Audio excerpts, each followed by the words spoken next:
দাদার দাদির গিয়ে নিরালায় বুঝায় এই পেটের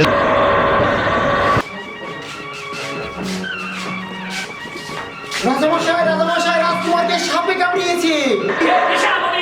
তুমি কি বলছো? এই আমার পুত্রকে সাপে কাটলো কিভাবে? তাড়াতাড়ি ধরো, ওকে বিছানাতে শুইয়ে দাও।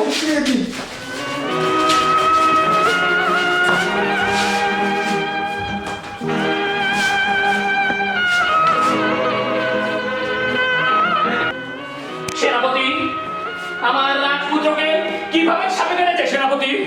জাহাপানা, আপনার রাজপুত্র বেদের মেয়ে জোসনার সঙ্গে লুকোচুরি খেলতে গিয়ে তাকে সাপে কেটেছে জাহাপানা। সেনাপতি খামোশ! কিভাবে একজন বেদের মেয়ে সামান্য একজন বেদের মেয়ে হয়ে কিভাবে সাহস পায় রাজপুত্রের সাথে প্রেম করা? সেনাপতি, জি জাহাপানা। এই পুরো রাজ্যে এলান করে দাও যে আমার রাজকুমারকে সুস্থ জীবনে ফিরিয়ে আনতে পারবে, তার বিষ নামাতে পারবে, তাকে আমি আমার এই রাজ্যের অর্ধেক দিয়ে দেবো। সেনাপতি, জি জাহাপানা। যাও, তুমি এখনই যাও সেনাপতি, আর কালেক্ষেপণ করো না।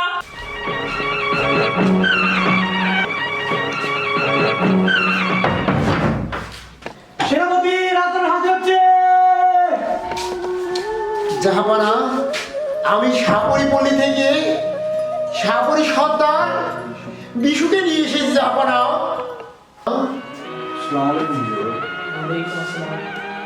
ভাই বিশু, সাপরের সর্দার, আমার রাজকুমারকে তুমি ভালো করে দাও ভাই। প্রয়োজনে আমার এই রাজ্য তুমি দিয়ে দাও। আমি আমার সর্বোচ্চ দিয়ে চেষ্টা করবো হুজুর। দেখো সর্দার, দেখো।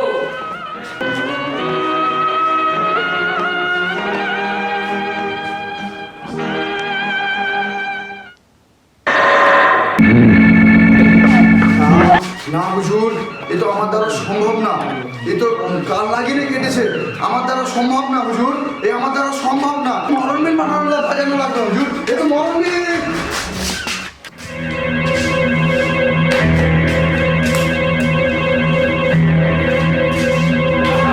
রাজা মশাই, রাজা মশাই, আমি আমার রাজকুমারকে বাঁচাতে চাই রাজা মশাই। আমি এই মরণবিল মাথাতে প্রস্তুত রাজা মশাই। এ কি বেতন না, তুমি যখন নিজ থেকে এসেছো, তুমি একটু দেখো চেষ্টা করে আমার রাজপুত্রকে তুমি বাঁচাতে পারো কিনা দেখো।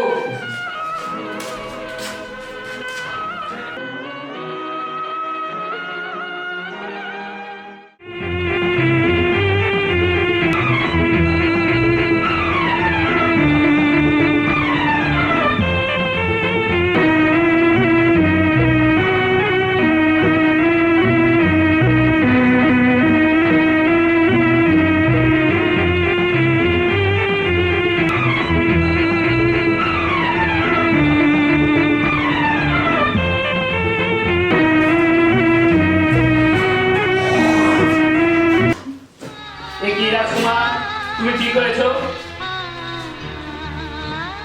তুমি আরাম করো। বলো বেদকন্যা, রাজকুমারের জীবনদানের জন্য তুমি কি চাও? জাহাপনা, আমি রাজকুমারকে চাই। সামান্য একজন বেদে মেয়েতে বলে এত বড় সাহস, তুমি আমার রাজ্যে থেকে তুমি আমারই আত্মসম্মান আঘাত করো। সেনাপতি, সেনাপতি বাচ্চা বন্দি করে এই বেদকন্যাকে, তাকে নিয়ে যাও এক্ষুনি আমার চোখের সামনে থেকে, অন্তর্মহল থেকে বাইরে নিয়ে যাও। তাকে চলে রাস্তার ধারে। পুত্র রাজকুমারকে সাপে কামড়িয়েছে। এ কি বলছো সেনাপতি? এ কাম করে দিল কেটা? না, সম্ভব না। এই তো সেনাপতি, আমার পুত্রকে সেনাপতি